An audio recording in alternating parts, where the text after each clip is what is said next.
हरिहर भक्तों, अब हम आ चुके हैं नित्तेश्वर धाम में, हमारे नित्तेश्वर महाराज जी द्वितीय के पास। महाराज जी से हमने उन्हीं के व्यस्त दिनचर्या से कुछ समय मांगा हुआ है। महाराज जी, मैं आपसे एक प्रश्न लेके आई हूँ आपके पास कि आपने हमेशा हम सबको बताया है कि ध्यान में बैठो, मन को एकाग्र करो। पर महाराज जी, हमारे साथ और भी लोग जो अपना प्रश्न आप तक नहीं पहुंचा पा रहे हैं, आप उनको क्या सीख देना चाहेंगे कि वो किस प्रकार से ध्यान पे बैठे? क्योंकि उन जब वो ध्यान पे बैठते हैं तो उनका मन उचड़ सा जाता है। देखो, प्रश्न बहुत अच्छा है कि पहला मन है जो मन लगता नहीं।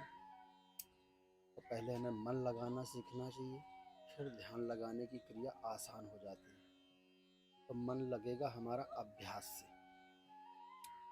अभ्यास का मतलब, अगर मन नहीं लग रहा और हम शरीर को लेकर के बैठ गए हैं ध्यान के लिए, एक मुद्रा बना के अपनी, जैसे अपने गुरु के द्वारा आपको बताया गया है या नहीं भी बताया गया है, तो आप जैसे भी हैं, जहाँ भी हैं, आप वैसे ही वहीं बैठ जाइए।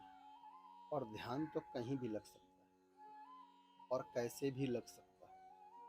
तो मन को एकाग्र कैसे करें? जैसे मन जा रहा है तो उसको जाने दो। तुम साक्षी भाव से उसको बस देखते रहो कि ये मन है, तुम मन नहीं। ये मन जा रहा है, उसको जाने दो, लेकिन तुम मत लेके जाओ शरीर को। अगर शरीर को ले करके तुम गए तो तुम्हारा ये चौपट कर देगा सारा कार्यक्रम।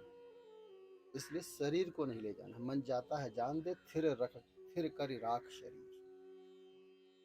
शरीर को हमें स्थिर रखना है। अगर मन जा रहा है तो जाने दो। कैसे जाता है मन और फिर कैसे वापस आता है? जैसे उड़ जहाज को पंछी उन जहाज में आवे, मेरो मन अनत कहाँ सुख पावे। तो मेरा जो मन है वो कहाँ जाएगा? ये संसार सागर में, ये जो शरीर है जिसमें तुम रहते हो, बैठे हो, ये एक जहाज है। और ये जो संसार है ये सागर की भांति है। और इस जहाज में जो मन रूपी पक्षी बैठा है, वो उड़ के जाएगा भी तो सागर तो नहीं पार कर सकता।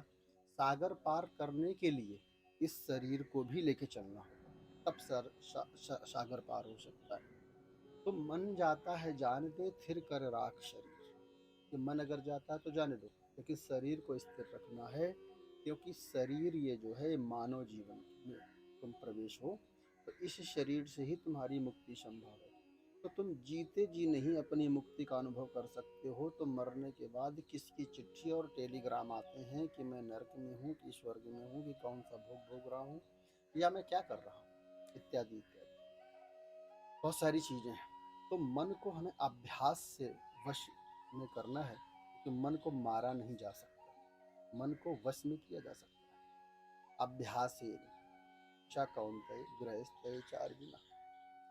भगवान कृष्ण ने मन को वश में करने के लिए, कि गृहस्थ में भी जो प्राणी हैं उनको अभ्यास से ही मन को और वैराग्य के द्वारा मन को वश में किया जा सकता है। और जब मन वश में हो जाए, और या फिर भगवान की कृपा हो जाए, मन बस होई तब ही जब प्रेरक प्रभु बरजू। रघुनाथ जी भी कह रहे हैं कि, तुलसीदास जी कह रहे हैं कि रघुनाथ जी कृपा कर दे कि मन बस में हो जाए।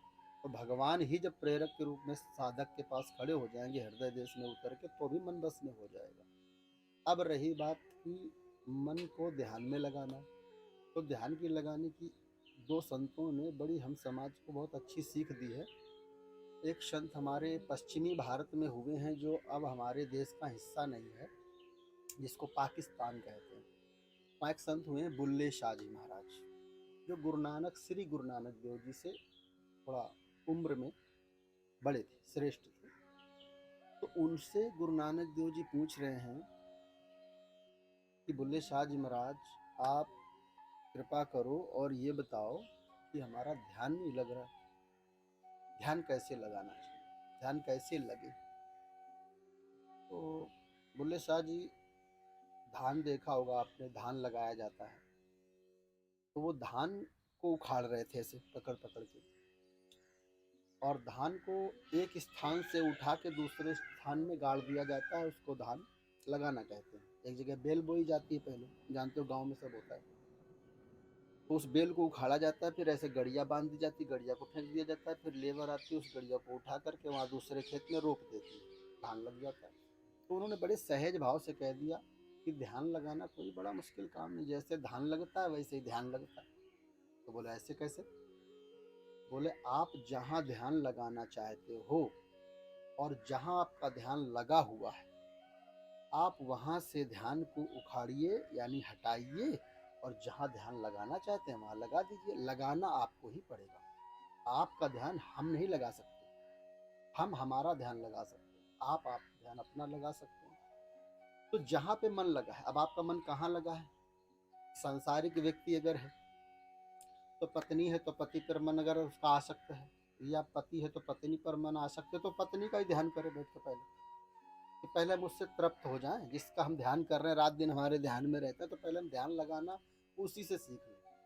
और फिर जब ध्यान लगाने की क्रिया आ जाएगी तो हम ध्यान वहाँ से हटा करके और वहाँ लगा दे जहाँ हम लगाना चाहते हैं, तो बड़ा सहज हो जाएगा। तो मन भटकेगा नहीं ध्यान से, क्योंकि तुम ध्यान करना सीख रहे हो। और इसको भगवान ने भी गीता में उपदेश किया है कि हे अर्जुन, तू एक ओम का जाप कर और ध्यान मेरा कर। क्यों ऐसा कहा? क्योंकि अर्जुन को भगवान कृष्ण से ज्यादा किसी से प्यार नहीं था। भगवान कृष्ण को ही वो सबसे ज्यादा चाहता था अर्जुन। और भगवान भी कह रहे हैं गुरु द्रोण से महाभारत में कि आचार्य, अर्जुन मेरा आता जाता श्वास है। तो अब इससे समझ सकते हो ध्यान की प्रक्रिया को, कि जिसके साथ जिसका संबंध है उसी का पहले वो ध्यान करना सीखे। भगवान का ध्यान तो भगवान को तो तुमने देखा नहीं, तो भगवान का ध्यान कैसे लगाओगे? तो हम लोग को भारतीय और सनातन धर्म की परंपरा में श्लोक आते हैं, गुरुर् ब्रह्मा गुरुर्विष्णु गुरुर्देव महेश्वरा गुरुर् साक्षात् परब्रह्म तस्मै श्री गुरुवे नमः। अखंड मंडलाकारं व्याप्तम येन चराचरं तत्पदं दर्शितम येन तस्मै श्री गुरुवे नमः। ध्यान मूलम गुरुर्मूर्ति, पूजा मूलम गुरुपदम और मंत्र मूलम गुरुर्वाक्यम, मोक्ष मूलम गुरुकृपा। तो सबसे बड़ी बात है कि हम ध्यान करना क्यों चाहते हैं, हमें ध्यान करना क्यों चाहिए? क्योंकि जितनी भी बीमारियां इस संसार में चल रही, सारी बीमारियों का एक इलाज, केवल वो ध्यान करे सुबह ब्रह्म मुहूर्त में 1 घंटा बैठ के। केवल बैठना सीखे पहले, ध्यान अपने आप लगेगा गुरु कृपा से। इतना ही मैं कहना चाहता हूँ। सबको अपनी वाणी को विराम देते हैं, यही कहते हुए यही मेरा संदेश है और यही गुरुजनों का उपदेश है जो मैंने सीखा है बचपन से।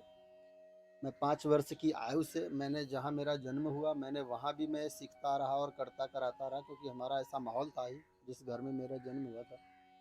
मेरा जन्म क्या, इस शरीर का जन्म हुआ था ये कह लो। तो वहाँ माता पिता की भी कृपा रही, उनकी कृपा से ऐसे हमारे गुरुदेव भगवान मिले कि हमको बचपन से सेवा, स्वाध्याय, सुमिरन और ध्यान, ये 4 चीज़ें हमको सिखाई गई।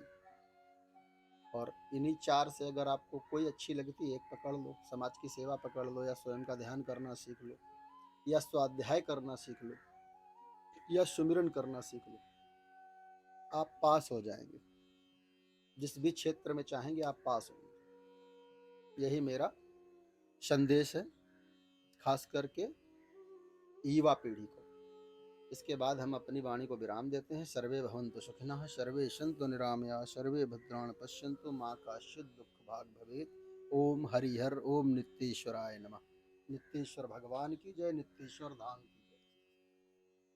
तो भक्तों, जैसा कि आप सबने सुना, महाराज जी ने हमको बताया कि हमें सबसे पहले पता होना चाहिए कि हमें ध्यान करना ही क्यों है।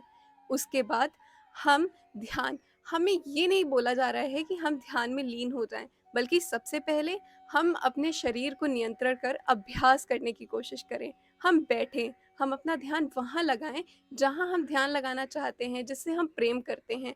उसके बाद, जैसा कि महाराज जी ने हमको एक उदाहरण से बताया, धान और ध्यान एक जैसे होते हैं। जिस प्रकार धान को हम एक जगह से निकाल के दूसरी जगह लगाते हैं, उसी प्रकार हम वहाँ से अपना मन हटा के दूसरी जिस जगह पे लगाना चाहते हैं वहाँ पे बैठें, और इसी तरीके से हमारा कल्याण भी हो सकता है। तो अब महाराज जी के इसी संदेश के साथ मैं वंशिका श्रीवास्तव आपसे विदा लेती हूँ। हरि हर।